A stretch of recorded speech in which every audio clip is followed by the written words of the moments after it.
Assalamu alaikum wa rahmatullahi wa barakatuh mes frères et sœurs en l'islam. J'espère que vous portez à merveille pour moi. Et bonsoir à tous mes frères chrétiens aussi qui me regardent à l'heure. J'espère que vous portez aussi à merveille pour moi. L'objectif n'est pas encore changé, c'est toujours le même objectif. On est là juste pour partager avec vous des expériences de voyage, les démarches à suivre jusqu'à l'obtention de visa. Si tu penses à aller au Canada en tant que travailleur et tu n'as pas les moyens pour faire le procédure, cette vidéo t'appartient. Tu n'as pas les moyens, je dis bien, tu n'as pas les moyens pour faire le procédure du début jusqu'à la fin. Et tu n'as pas les moyens, je dis tu n'as pas les moyens, cette vidéo t'appartient. Parce que j'ai 7 étapes à partager, 7 stratégies à partager avec vous. Et si vous respectez les 7 stratégies là, vous respectez les 7 stratégies du début jusqu'à la fin, mes frères ou bien ma soeur qui me regarde, tu seras au Canada en 2026. Et comment ça se fait? C'est une procédure qui est très facile. Ça ne te fait même pas dépenser 5 francs. Je dis bien, tu ne vas même pas dépenser 5 francs pour faire ce procédure. Il ne faut pas être étonné. Il ne faut pas être étonné. Je dis bien, tu ne vas même pas dépenser 5 francs pour le procédure que je vais partager avec vous. La toute première chose que tu devais garder en tête, c'est que quoi? Cette procédure que je vais partager avec vous là, il ne faut pas le faire sur téléphone, ni sur tablette. Vas-y chercher un ordinateur et faire tes procédures sur l'ordinateur. Laisse les tablettes, téléphone, laisse tout à côté. Il faut utiliser ton ordinateur même pour faire la procédure. Donc, on ira à l'essentiel. Je dis bien 7 étapes à partager avec vous. Si tu veux aller au Canada en tant que travailleur, et sache que tu vas passer par l'étape de permis de travail fermé. Et tout le monde sait déjà que permis de travail fermé, ça vient d'une entreprise, d'un employeur qui va vous fournir ce permis de travail fermé. De garder cette vidéo challengeuse sur toi, ou bien mets ça en favori, ou bien télécharge ça, partage ça massivement pour ceux qui n'ont pas assez d'argent et qui veulent postuler pour se rendre au Canada en 2026, pour qu'eux aussi bénéficient de cette vidéo. C'est une vidéo très intéressante. Mes frères et sœurs, je dis les informations que je partage, ce sont les informations recueillies de sites, de plateformes. C'est les informations recueillies de plateformes de chaque pays.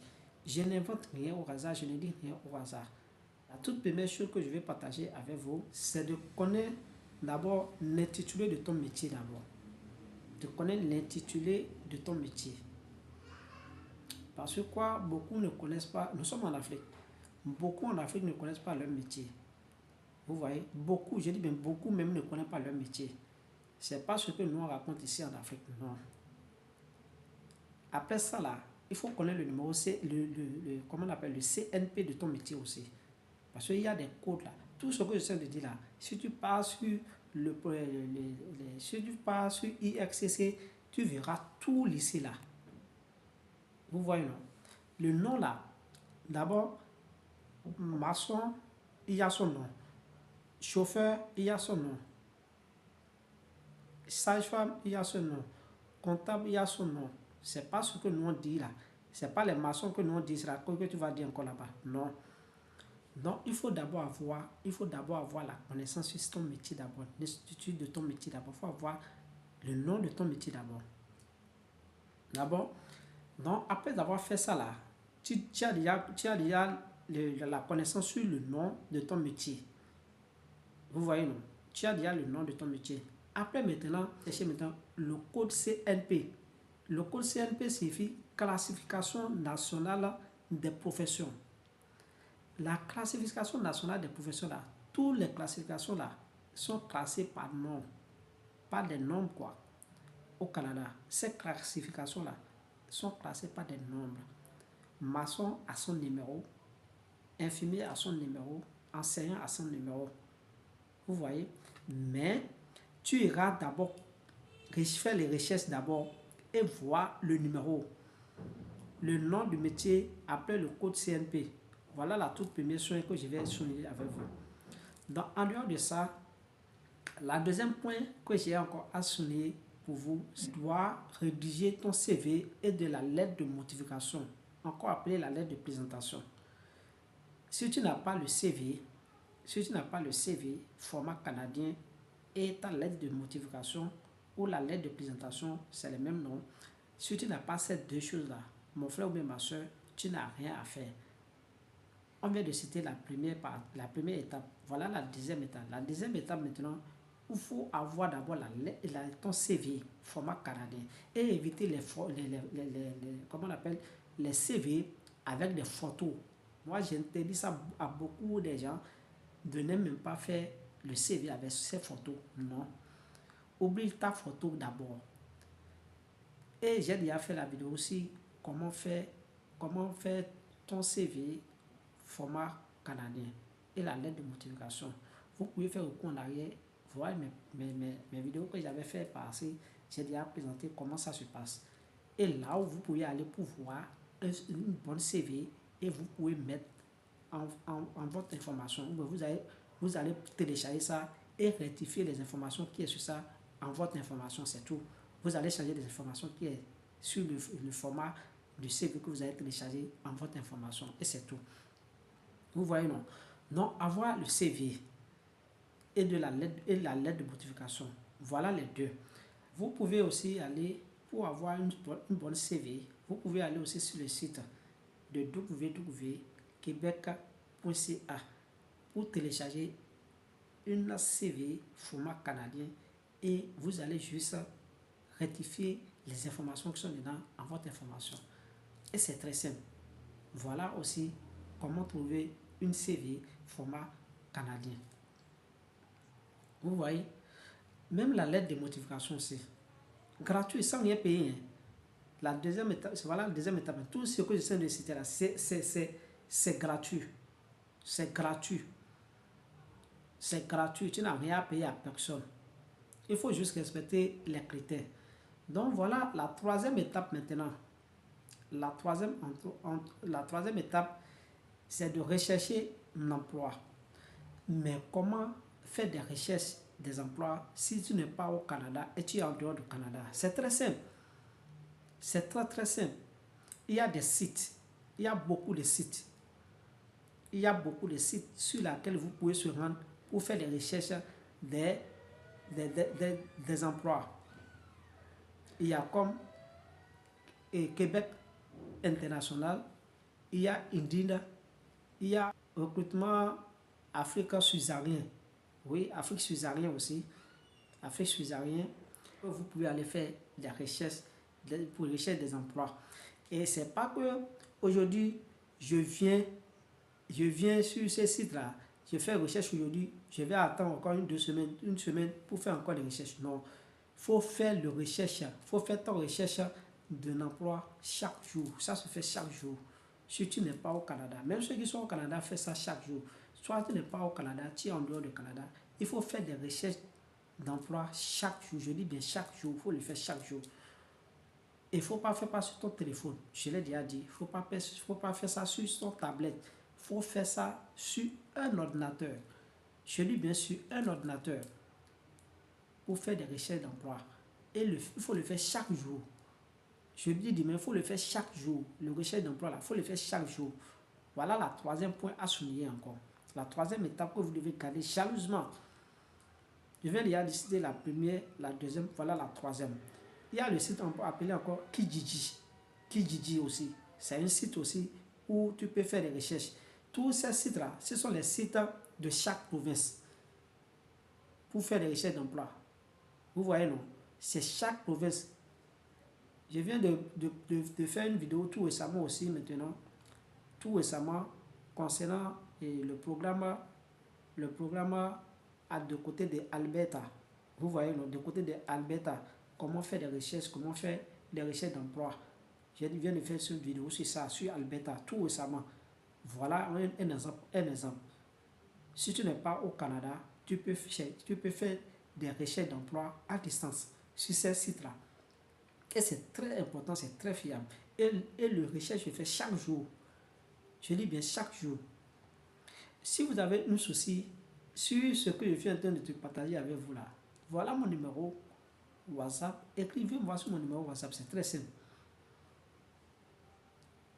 Écrivez-moi sur mon numéro WhatsApp, je vais vous répondre automatiquement. Donc voilà. À quatrième étape maintenant, qui est l'entretien d'embauche. Appelé encore l'interview. Entretien d'embauche. Tu dois passer forcément un entretien d'embauche si tu es sélectionné. Parce que c'est 2 étapes. Tu auras le message d'abord que tu es le profil recherché. Après avoir reçu le premier message que tu es le profil recherché, tu vas te patienter. L'employeur va t'envoyer un lien, soit un lien sur Zoom. Le Zoom là, ce sont les applications de réunion, ou soit sur Meet. Il y aura forcément un entretien. Il ne faut pas penser qu'il n'y aura pas d'entretien. Lors de l'entretien que tu as eu le premier message, tu auras un lien sur lequel tu vas passer un entretien en virtuel. Un entretien en virtuel, c'est-à-dire sur Meet ou bien sur Zoom. Pas un lien qui sera envoyé sur ton adresse email.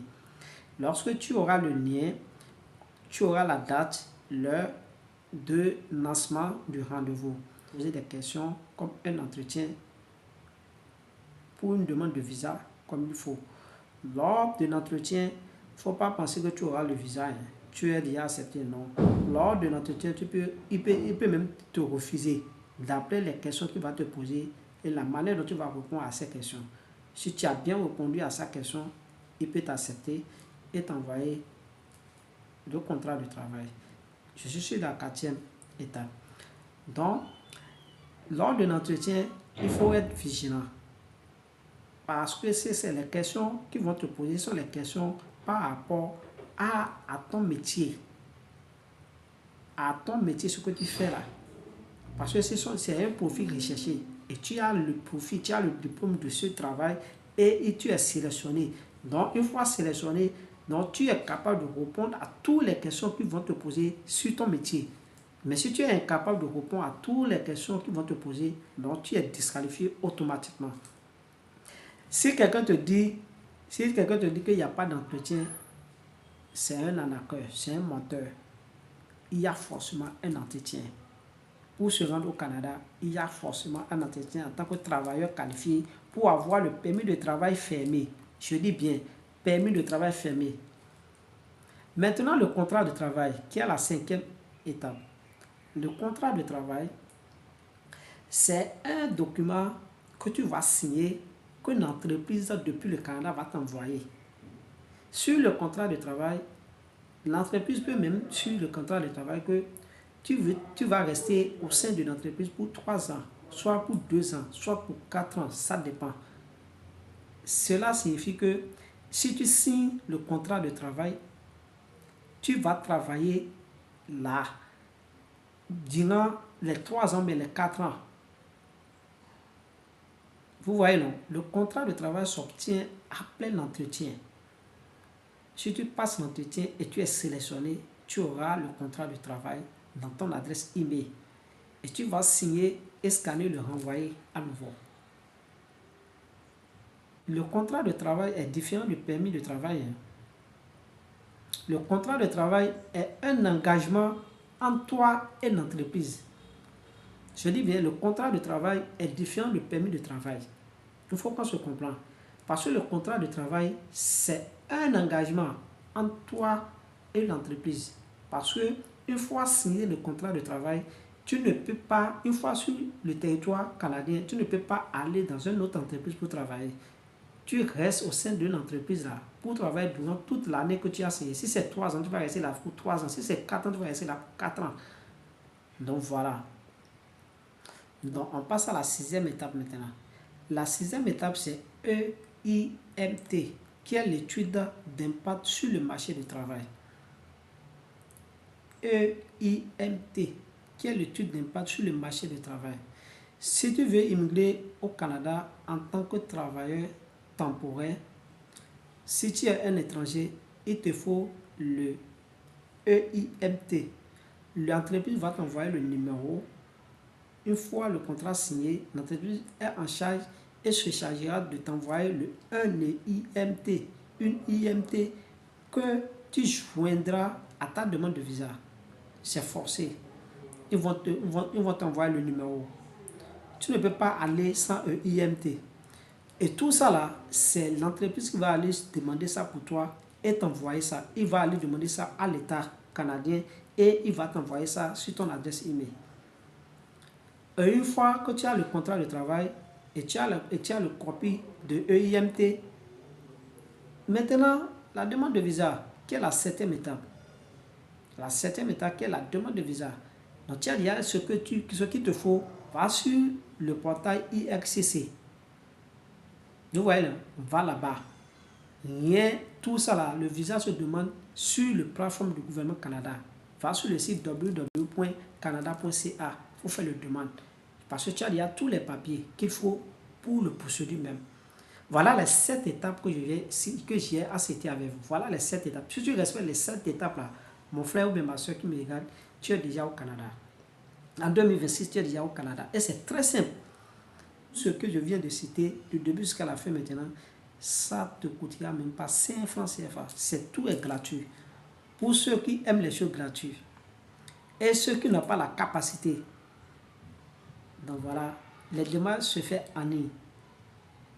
Donc, si tu respectes les 7 étapes, avec du sérieux, de détermination, tu vas obtenir ton permis de travail fermé.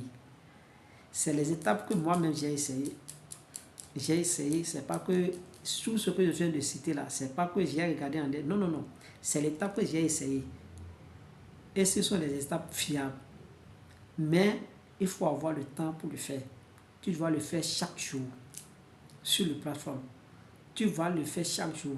Une fois tu as ton CV et la lettre de motivation, mon frère ou bien ma soeur, vas-y postuler seulement. Vas-y faire des recherches de l'emploi sur la plateforme de gouvernement de chaque province. Si c'est le Québec, vas-y. Si c'est l'Ontario, vas-y. Si c'est Alberta, ainsi de suite, vas-y. Donc voilà les 7 étapes. Si tu respectes les 7 étapes, mes frères ou bien ma soeur, tu as déjà le permis de travail fermé et ton voyage est garanti pour toi pour se rendre au Canada. Donc toutes les étapes, c'est 0 francs. Si quelqu'un te demande 25 francs pour le permis de travail, c'est un voleur et c'est un arnaqueur. C'est un arnaqueur, c'est gratuit. Donc c'est gratuit. C'est gratuit. Voilà ce que j'ai à partager avec vous. Voilà les 7 étapes que je viens de citer. C'est très intéressant, c'est très simple. Donc, mes frères ou bien ma soeur qui me regardent à l'heure là, je vais essayer d'arrêter la vidéo sur ce point. Et c'est une vidéo très intéressante, je l'ai dit au début. Respectez les étapes et tu auras le visa facilement pour se rendre au Canada.